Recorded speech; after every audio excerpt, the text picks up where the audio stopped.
asalaamaaleykum maa ngi nuyu ku nekk ak turam ak santam maa ngi tudd Ndeye Gueye dëkk Ngaleen di doomu Ngaleen et être fier d'être ngalénoise ndax kat suñu dëkk bi dañ foo gis loo xam ne neexuñu tey neexuñu suba ndax nit bu jógee tey di jaawale suuf ak nit loolu lu ñu war a seetaat la ndax suñu maire bi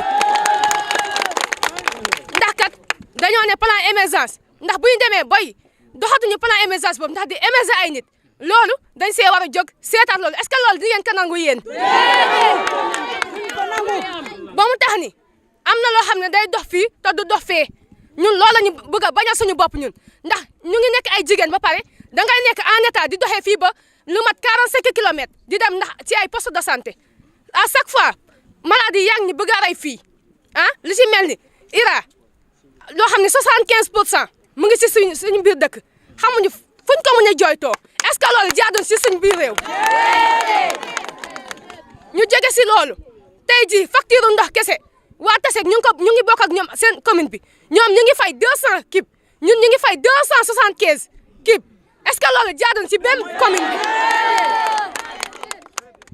xoolal suñu dëkk bi depuis 1908 ba léegi dëkk baa ngi nii est-ce que courant gis ngeen benn lampe rek ngeen tàkk fi salaire yaa ngi nii dañoo fay ba sonn xale yi chaque jour da ngay da ngay dem sax ba baram saret yi dañuy jéedi pour di la abal ndax feebar yu bëri yi est-ce que loolu jaadu na loolu nag mënuñu koo nangu tey mënuñu koo nangu ëllëg ndax carrière bii à chaque fois ñun ñu ngi nii dañuy dox fii ba 14 kilomètres ngir dem école à chaque fois kenn peut-être nga mën a am lu lay yóbbu peut-être doo am lu lay yóbbu te danga koy dox yow est-ce que kooku mën na daw feebar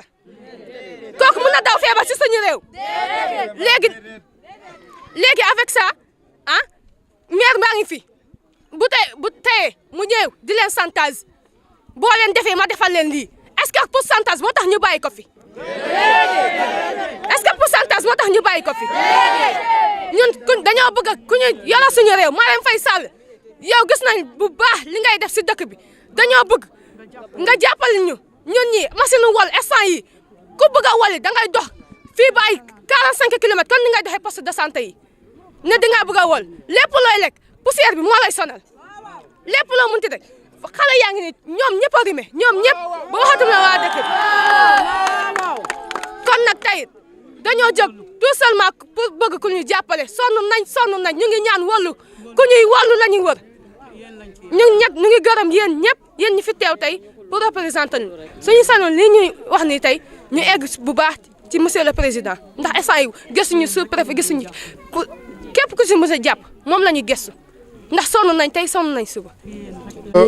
man Ousseynou Ndiaye responsable de zone de Ngaleen di doomu Ngaleen côté bu ne nag tey ñuy lancé wu di demande président de la république monsieur Macky Sall Ngaleen dañoo sonn dañuy nangu seen suuf di antan ñaari communes yi mais sonn nañ léegi lii yaa ñu ci mën a dimbale poussière bi weruñu liggéeyuñu mbay lañ am ñu bëgg a nangu suñu 11 hectares fi ñu taxaw ni ñu ngi taxaw ci cimetière yi te boo xoolee fii ak fii matul 100 mètres léegi ñun dañu ne président de la république moo signé décret boo xam ne mu jaaree ko ci préfet ñu war a liggéey pour sotti fii garawaay diggante dëkk bi ak carrière bi te matul 100 mètres léegi ñu bëgg ñu santaas ñu ne léegi carrière bi dañu defar case santé defal ñu école defal ñu hôpital ndax ñu ne léegi para MRC la ñu wax ndax MRC dañu ne ñu MRC ay nit ndax est-ce que loolu la Macky Sall wax yéen para MRC ndax ay MRC ay nit lañ ñun nag kenn duñu MRC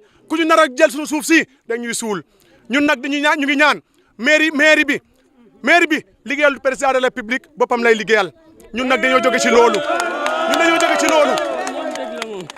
ñun dañoo bind lotissement pour lotir suñu dëkk mais boo fi jëndee 11 hectares jël ko fii ñun fan lañ jëm wala ñun fan la ñuy dëkk te Sénégal am problème mu suuf boo amoon carrière wala mu am pétrole ñun xam nañ loolu dëkk bi yëpp la soxal waaye ñun loolu amu fi dara amu fi fu ñu bëgg a tuur garawaay nan négocier ak ñaari communes yi ñu xool fu ñu ko wuutal mu dem tuuri fa garawaayam bàyyi suñu dëkk xoolal poussière bi kuunuun mënatuñu nelew gudd Ngaleen mënatuñu nelew guddi Mballo mënatuñu nelew guddi ku fi feebar tuberculose guddi ak bëccëg jigéen ñi ku xoolal suñu xale yi fi ñuy jànge ay kilomètres ah Ngourbaan waxaale wuñ ko Mbusna waxaale wuñ ko mais ñu nekk rek ci benn nit rek mu nar ñu fat guddeeg bëccëg pour di ñu santaas loolu ñun ñoo bañ yéen a bañ wala bañu leen ah ñoo bañ ñoo ban dimbalee ñu Marème Faye Sall première dame Sénégal xoolal ay jigéen ñi ñii say nawle lañ mais xool leen nga gestu leen nga leen amul dara amu ko kon nag ñu ngi ñaan président ak première dame président assemblée Moustapha Niass 1908 ba léegi nga leen a ngi fi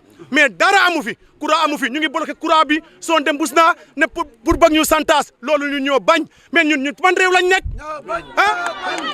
wala ñun dañoo amatu suñu droit kenn meru fi santé bi xoolal 1092 personnes ñoo fi feebar 1092 personnes te tund bii te loolu lan moo koy indi poussière bi kon nag ngir yàlla lillahi wa rasuli ngeen dimbale ñu dañuy ñaan ñun ci réew bi ñu nekk ñun président Moustapha Niass président assemblée nationale Macky Sall zone bi yéen a ko moomoon waaye yéen a ko bëgg a ñàkk pour carrière bi parce que sa maire yi ngeen bàyyi fii ñun ñuy santage te ñun kenn duñu santage joxewuñu suuf tey joxewuñu ko suba muy góor muy jigéen kenn duñu santage ñoo bañ suñu bakkan lañ dëgga suñu bakkan yi xool leen lii mooy lan ban réew lañ nekk bëgg a nekk fii naan gars yi Macky Sall wax na lii wala président wax na lii te président yegul tinul dama bëgg nag ngeen wàcc ci terrain bi ministre des mille nga wàcc fii ànd ak sa délégation woo paa yi woo zone yi ñu ñëw waxtaan nga xool li ñu lay woon lan la loolu amul ñun nag fi ne nii kenn du ñu MRC de ci suuf ñun pala MRC xam nañ ko yéen nañ ko président waaye nag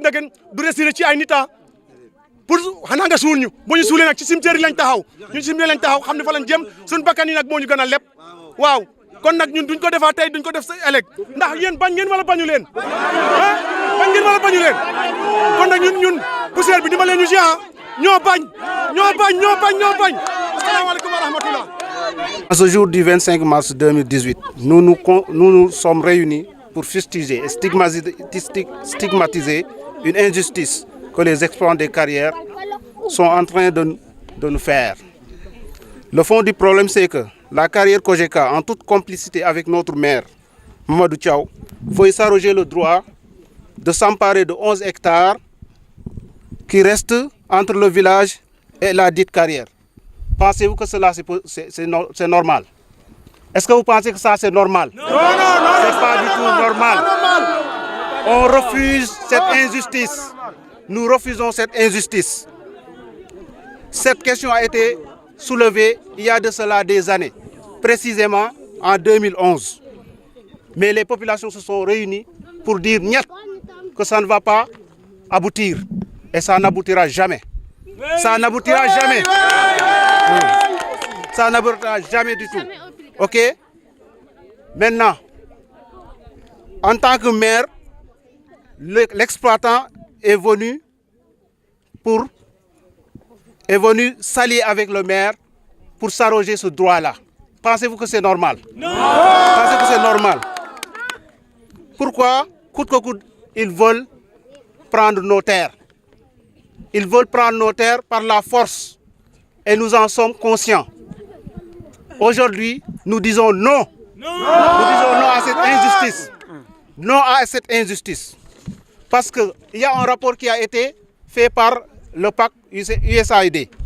Ils ont dit qu'il y a 450 cas d'infection, de maladies, infection respiratoire dans une population de 1092. 1092 personnes, si vous prenez 450 personnes, ils souffrent de cette maladie-là à cause de cette poussière que vous voyez vous-même, vous les journalistes. Pensez-vous que ça c'est normal? Non! Pensez-vous que ça c'est normal? Aujourd'hui, nous disons niet à cette forfaiture. Nous faisons un appel à monsieur le maire qu'il sache que le village de Ngalen dit non à cette forfaiture. Il ne doit pas mettre l'intérêt d'une tierce personne au-dessus de l'intérêt général. Qu'il sache que nous n'acceptons jamais de nous marcher dessus en voulant brader nos terres à vil prix. Qu'il sache que cela ne l'honore pas quand il veut sacrifier ses populations pour des modes de redevance très foncières. Qu'il sache qu'il a été embauché pour s'occuper des problèmes des populations et non de leur faire chanter. On ne doit pas accepter ce chantage. Qu'il sache qu'il doit nous servir et non de se servir de nous. Il ne doit pas se servir de nous. Il ne doit pas se servir de nous. Nous avons l'embauché pour qu'il s'occupe des problèmes des populations, mais pas de se servir de nous. On dit niet à cette forfaiture. Nous préférons vivre dans des cases avec dignité et liberté que d'être asservis Nous refusons cet avertissement. Nous refusons cela. À monsieur le préfet, nous demandons une annulation pure et simple de cet arrêté s'il a été pris. On demande une annulation pure et simple. Okay. Au président de la République, nous vous demandons d'être plus regardant sur la gestion du foncier au Sénégal. Parce que partout où vous allez, vous verrez qu'il y a toujours des tensions liées à ce problème. Donc il faut que ça cesse. Il faut qu'on laisse les populations avec leurs terres, avec des terres de leurs ancêtres. Il faut les laisser avec les terres de leurs ancêtres. Ok? À nos chers villageois, nous disons d'être unis, de rester unis, pour que ce combat-là, nous puissions le gagner. Et je vous remercie. Et je remercie également nos frères qui viennent pour nous soutenir. Merci beaucoup.